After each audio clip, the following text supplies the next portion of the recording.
tung koina mai pakpa ngamnana bagidamukta I would like to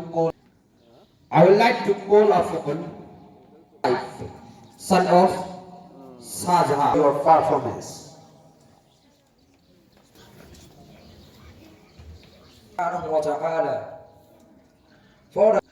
So we are always on the right side.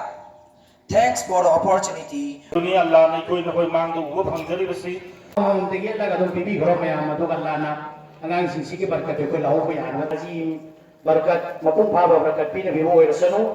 मखाता रखोदा Jamia Shahin Academy Long Nungaida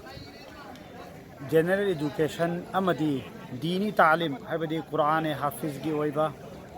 combined course some Kaktan Hokiba so 2022 की मार्च की हौजबनी अदोंगसी असि कोई कुरान लोइबा मोय अंगांग निपान खक यावबा अदुगी मखोयगी दस्तार बंदी हैबदि Kuwait मोगी सनत पीबगी थोरमम पांथोकजबनी मसिदा कोयगी मणिपुर लेमिनरीबा मैतै पांगल इचिलिना फाइ पुनमंगना असिगुमलबा दिन अमसुंग दुनिया पुन्ना चटमिनरीबा सुगुमलबा हैबदि कंबाइन कोर्स ओइरबा कोयगी जामिया शाइन एकाडेमी ना तौजरिबा सि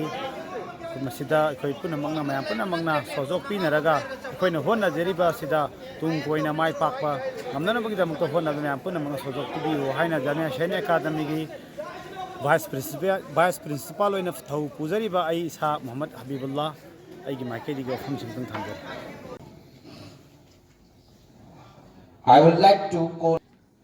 I would like to call upon son of Shah your performance.